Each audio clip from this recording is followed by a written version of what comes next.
I'm filing for separation. Those were the words on the screen. My wife, Caroline Whitmore, had sent the email at 6:17 p.m. while I was standing alone in my office in downtown Boston with my coat still over one arm. For 3 full seconds, I just stared at it. Then I laughed once, quietly, because I thought it was another threat. Caroline had threatened separation before. She threatened it when I missed her charity gala for a late deposition.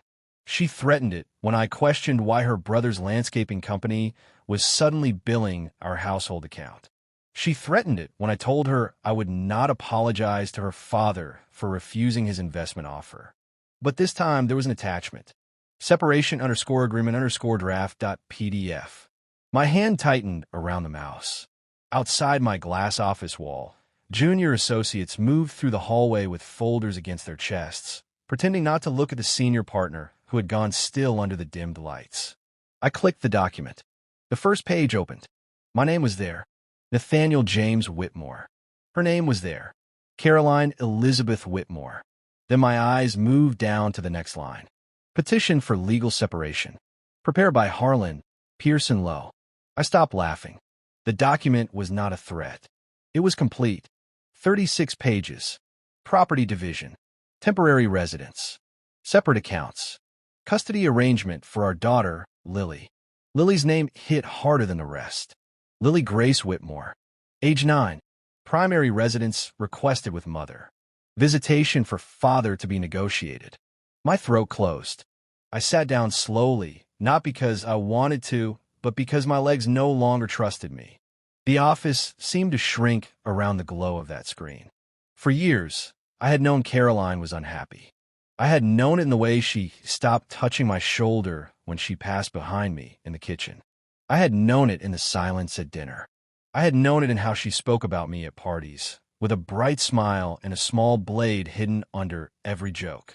Nathan works so much, I sometimes wonder if he bills me for conversation. Everyone laughed. I laughed too. That was the arrangement. She wounded. I absorbed. Then we drove home in the same black Mercedes through the quiet streets of Brookline, and neither of us spoke. I scrolled to the financial section. She wanted the house. She wanted temporary support. She wanted access to the family trust my grandfather had left before I ever met her. She wanted exclusive use of the Volvo. She wanted me to pay her legal fees. I should have been angry. Instead, I felt a strange embarrassment.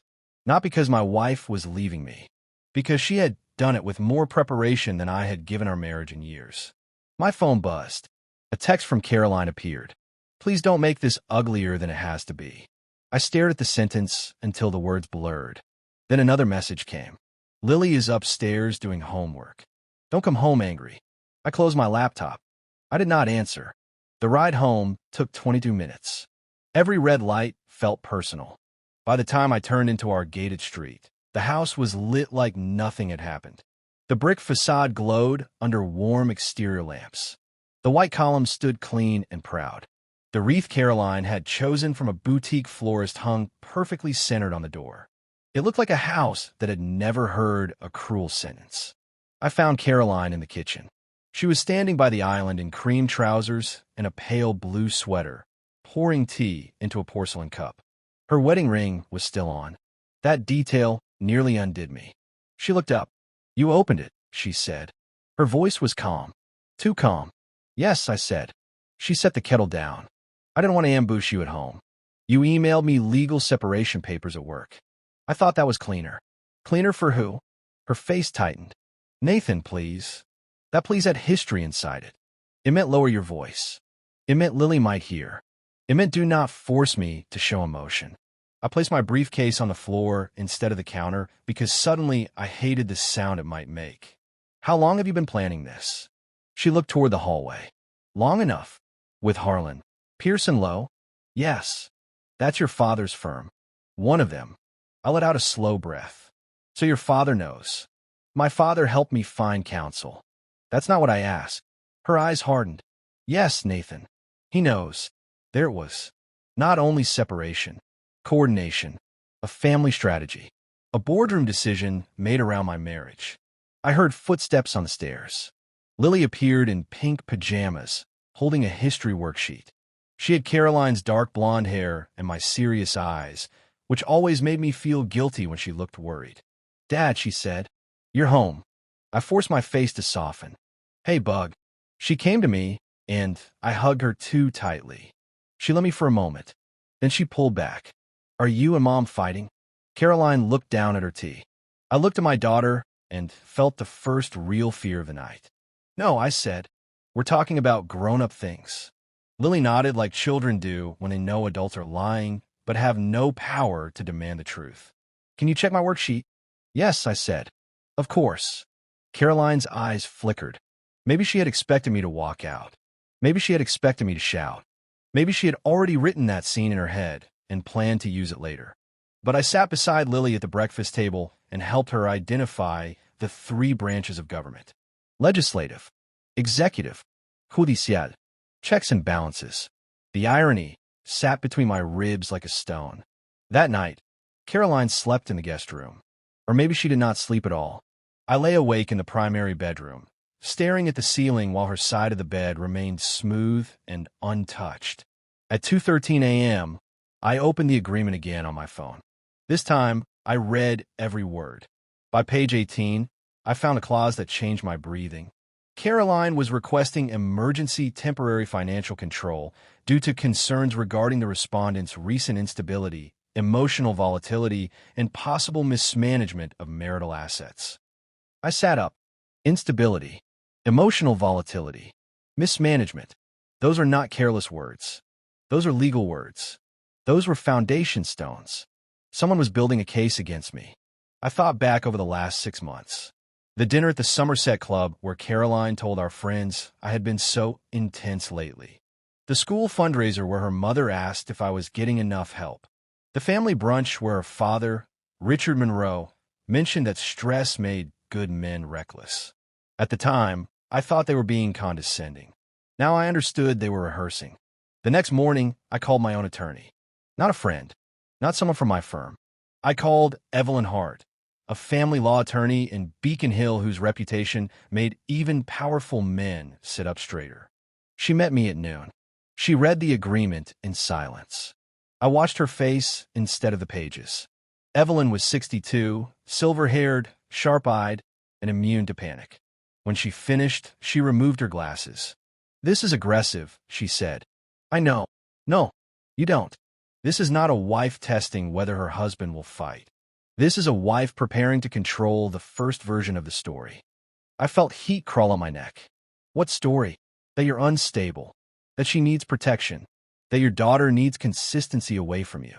That marital assets may be unsafe under your control. That's false. I believe you. The court will need more than that. I looked out her window at the narrow Boston street below. Cars moved through gray afternoon light. People crossed at the corner with coffees in their hands, carrying lives that had not been quietly disassembled overnight. Evelyn tapped the document. "Who benefits if you look angry?" Caroline. "Who benefits if you respond emotionally?" Caroline. "Who benefits if you move money, send furious texts, show up at her parents' house, or argue in front of Lily?" I closed my eyes. Caroline. "Good. Then don't give her what she needs." I went home that evening with a rule. No anger. No sudden moves. No direct legal discussion without counsel. Caroline seemed almost disappointed by my restraint.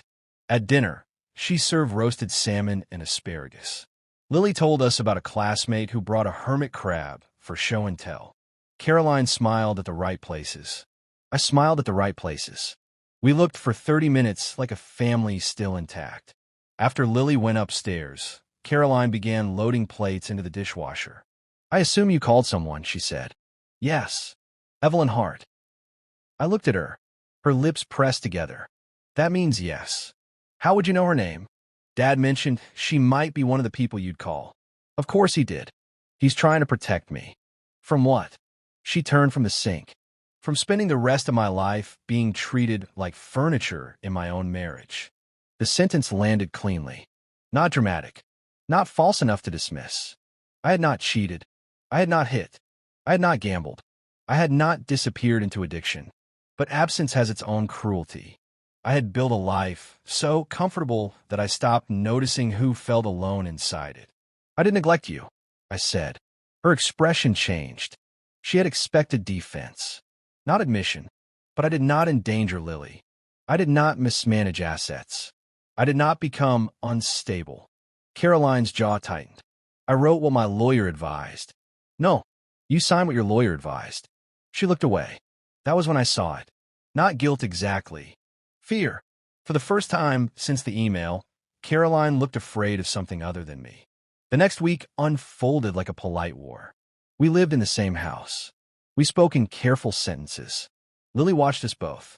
Every sound became evidence. Every silence became strategy.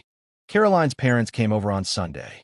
Richard Monroe arrived in a navy overcoat, carrying a bottle of wine too expensive for a casual visit. His wife, Margaret, kissed Lily on the forehead and touched Caroline's arm like Caroline was recovering from surgery. Richard found me in the study.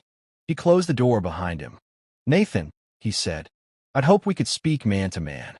That usually means someone is about to say something he doesn't want repeated." He smiled. Still quick. I stood behind my desk. He looked around the room, at the bookshelves, the framed degrees, the old photograph of my father and me sailing off Martha's Vineyard. "You've done well," he said. "I know what you're doing, Richard." His smile faded. "I'm protecting my daughter. You're trying to corner me. You cornered yourself years ago when you forgot marriage was not a resume item. That one struck closer than I wanted." He stepped nearer. "Sign the agreement. Give Caroline the house. Be generous with support. Take every other weekend with Lily until things settle. In time, everyone will remember you handled this with dignity. And if I don't," Richard's eyes cooled, "then everyone will remember why Caroline had to leave." I understood then. This was never just about separation. It was about reputation. Mine. His. Caroline's. The Monroe name did not tolerate messy endings. It curated them. 2 days later, the midpoint came disguised as an accident. Lily forgot her tablet in Caroline's car. Caroline had taken a call in the library, speaking quietly behind a closed door. I went to the garage to get the tablet, because Lily needed it for school. The Volvo was unlocked. The tablet was on the back seat. Beside it was a gray folder with no label. I should not have opened it. I know that. But when your name has been turned into a weapon inside your own house, restraint becomes a thin door. I opened the folder. Inside were printed emails. Not between Caroline and her lawyer. Between Caroline and Richard. The first one was dated 4 months earlier. Subject line, timing. Richard had written one sentence. "Do not file until after Nathan signs the revised trust consent." My pulse slowed in a way that frightened me. The next email mentioned the Whitmore Legacy Trust, the trust my grandfather created, the trust Caroline had no claim to directly, the trust Richard had encouraged me to restructure for tax efficiency at Thanksgiving. I read another email. Caroline had written, "I hate this." Richard replied, "Hate it later. Secure Lily and the house first. Then we protect the Monroe exposure." Exposure. I found a printed memorandum from Richard's private investment office. It referenced a failed real estate fund, a fund connected to Monroe Capital, a fund that had quietly borrowed against family-linked collateral, a fund whose recovery plan depended on my signing the revised trust consent. My hands went cold. The separation was real. Caroline's unhappiness was real, but the timing was not. Richard had wrapped her pain around his financial problem and pulled it tight enough to choke me. Behind me, the garage door opened. Caroline stood there. She saw the folder in my hands. Her face went white. For a moment, neither of us moved. Then she whispered, "You weren't supposed to see that." I looked at her. "Which part?" Her eyes filled. "Nathan." "Which part, Caroline?" She stepped down into the garage. I didn't know at first. At first, I swear I didn't. I held up the emails. "You helped him. He told me the trust revision was harmless. He said your grandfather's structure was outdated. He said if you signed, it would protect Lily's future too. And when you realized it wasn't harmless?" She covered her mouth. That answer was enough. I put the folder on the hood of the car. "You let him use our marriage." Her tears spilled. "No, I let him use my anger. That was the most honest sentence she had said in years. I wanted to hate her. It would have been simpler. But she looked less like an enemy than a person who had opened a locked door during a storm and realized too late what had followed her inside. Did you know about the instability language? She nodded. Barely. Did you believe it? No. The word broke. Then why sign? Because he said you'd fight me for Lily. He said you'd punish me. He said men like you don't lose quietly. I laughed once. There was no humor in it. Men like me. She flinched. I was angry. I was lonely. I was embarrassed that everyone thought I had a perfect life, and I felt invisible in it. So, you made me dangerous on paper. She cried silently. The house above us remained quiet. Lily's footsteps crossed her bedroom floor. The normal life we had built continued moving over the wreckage. I called Evelyn that night. I did not send texts. I did not confront Richard. I did not threaten Caroline. I scanned every document and gave it to my attorney. Evelyn's voice changed after she reviewed them. This is no longer just family law, she said. I know. Do not discuss the trust with Richard again. Do not sign anything. Do not accuse him in writing. And Nathan? Yes. Your wife may now be both opposing party and material witness. Handle that with extreme care. Care.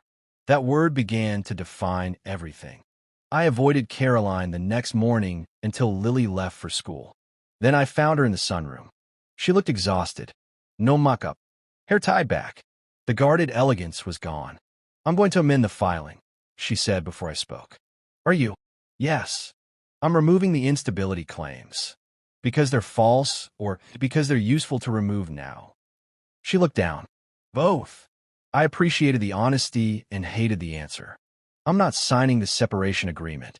I know. I'm not leaving this house unless a court tells me to. She nodded. I know. And I'm not letting your father touch my family's trust. At that, her eyes lifted. He's desperate, she said. How desperate? More than he admits. What did he do? She swallowed. The fund was supposed to buy distressed properties in Back Bay and Cambridge. He brought in investors privately. Friends, board members, people from the club. Then rates rose. Permits stalled. One partner pulled out. He started moving money between entities. That sounds like fraud. I don't know. You know enough. Her mouth trembled. He told me if the fund collapses, he loses everything. Not just money. His name. His standing. Mom's foundation. My brother's company. All of it. And he decided I should absorb the blast. He said you had resources. The room went silent after that. Resources. That was the language wealthy people used when they wanted to make theft sound practical. I looked at the woman I had married 11 years earlier in Newport under a white tent near the water. Back then, Caroline had cried during her vows. Not elegantly. Truly. She had promised to choose me even when life became unkind. I had believed her. I had also promised to see her. That was the vow I had broken first. But broken vows do not give another person the right to forge a cage.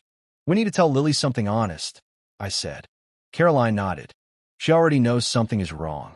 She knows everything we refuse to say. That evening, we sat with our daughter in the living room. Caroline held one hand. I held the other. We told her we were having serious problems. We told her she was loved. We told her none of it was her fault. We did not use the words court or custody. Lily listened with her small face too still. Then she said, Am I staying here? My chest hurt. Yes, I said. This is your home. She looked at Caroline.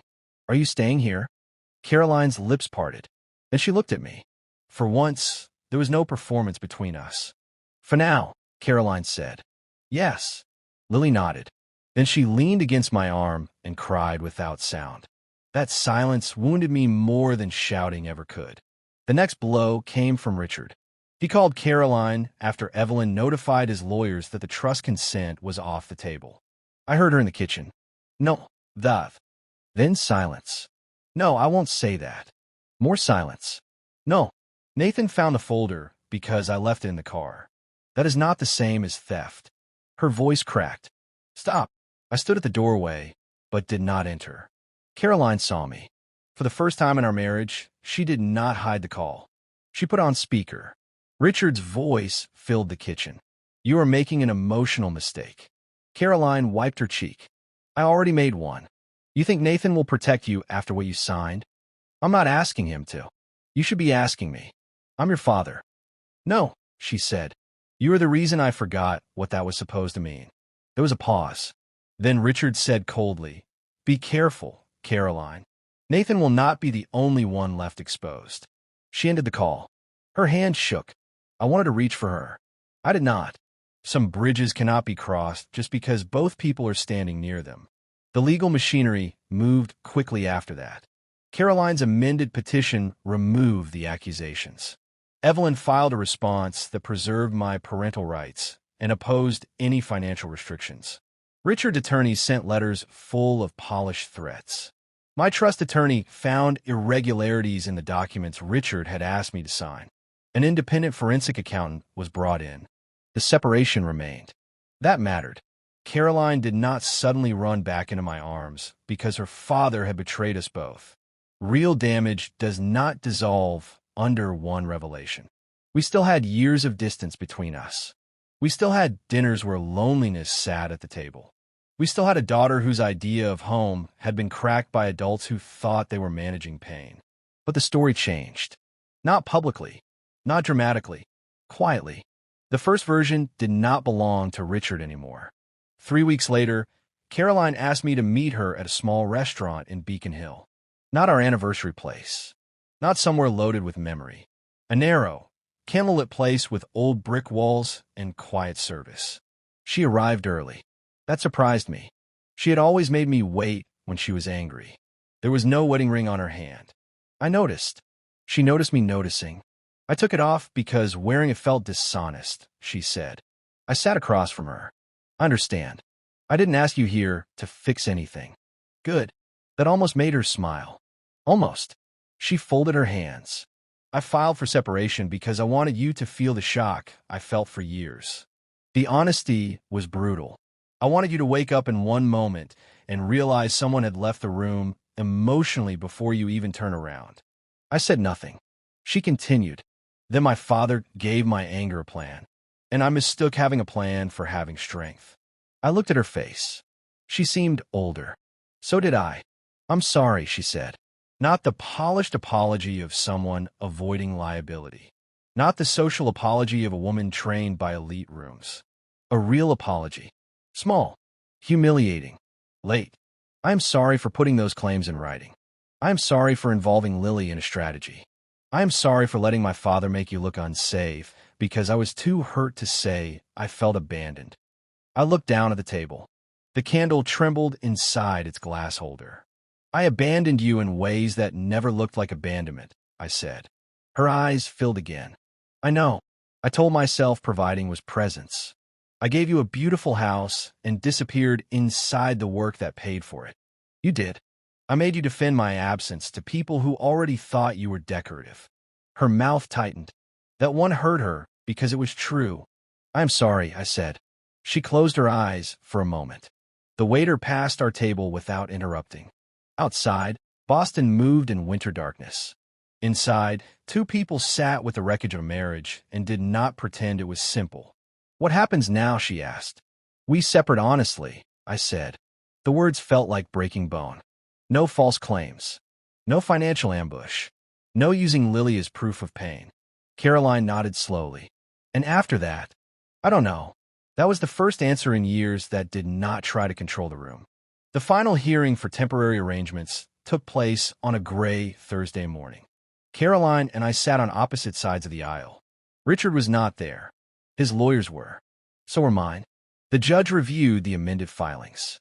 Shared parenting. Temporary nesting arrangement until school ended. No exclusive removal from the marital home. No trust access. No emergency financial restrictions. Caroline spoke once. Her voice was steady. I want the record to reflect that I do not believe Nathan is a danger to our daughter. I did not look at her when she said it. I looked straight ahead because if I turned, I might have broken. The judge accepted the arrangement. The hearing ended in less than an hour. No dramatic victory. No public humiliation. No applause. Just a stack of paper correcting another stack of paper. But when we stepped into the hallway, Caroline stopped. My father's office called, she said. The fund is under investigation. I nodded. I heard. Are you going after him? I looked at her. I'm protecting what he tried to take. That isn't the same thing. No, I said. It isn't. She looked relieved and ashamed at the same time. For months after that, our house changed shape. Caroline moved into a rented townhouse near Lily's school. Not because she won the house, because she chose not to turn it into a battlefield. Lily kept her bedroom. Some weeks she stayed with me. Some weeks with Caroline. Some dinners we still shared, awkwardly at first, then carefully, like people learning to carry glass. Caroline found work with a nonprofit arts foundation independent of her mother's circle. She was good at it, better than she had believed. I reduced my caseload. Not heroically, not overnight, but enough that Lily stopped asking whether I would be home before she went to sleep. Richard Monroe's world did not collapse in a movie-like explosion. It eroded, quietly. Regulators came. Investors withdrew. Club invitations slowed. People who once laughed too loudly at his jokes began checking their phones when he approached. Caroline visited him once after the investigation began. She told me only one thing afterward. He asked if he put me up to it. What did you say? I told him that was the saddest thing about him. He still thinks truth has to be sponsored by someone powerful. I did not reply. Some sentences deserve room. A year later, the separation became final. Not divorce, not reconciliation. A legal separation with room for honesty and no promise attached. On the day we signed the final documents, Caroline and I met outside the courthouse. The air smelled like rain. She held her copy in a brown envelope against her chest. I used to think the worst thing that could happen was losing the marriage, she said. What do you think now?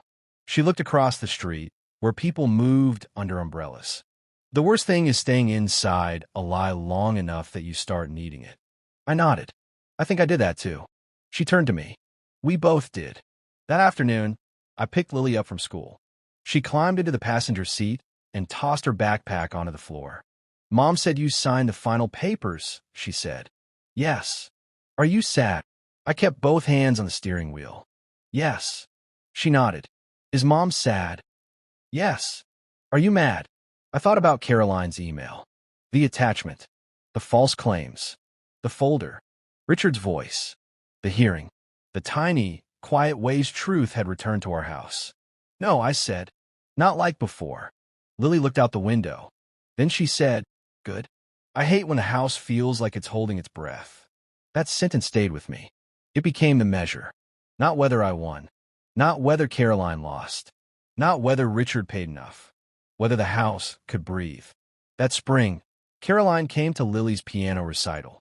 She sat 2 seats away from me in the school auditorium. Not beside me. Not across the room. 2 seats away. Lily played a simple piece with intense concentration, tongue pressed lightly against her lip.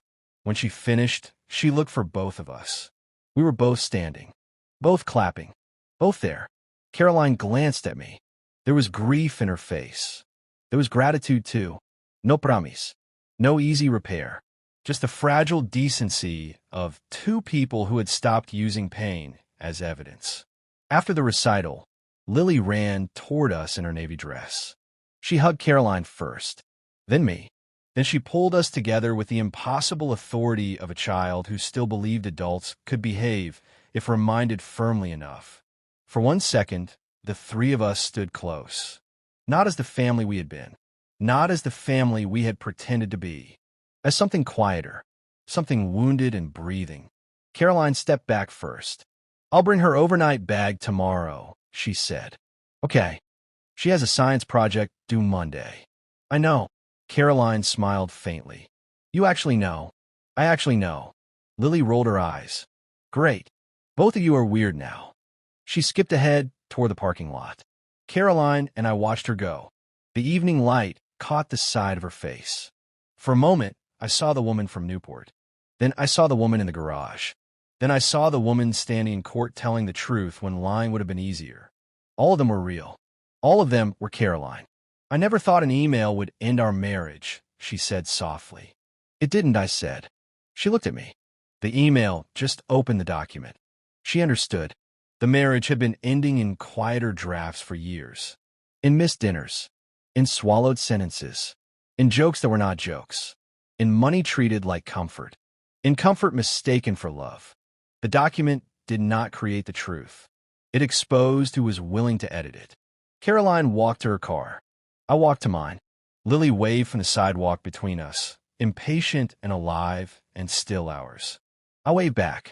For the first time in a long time, I did not feel like I had lost the room. I felt like someone had finally opened a window.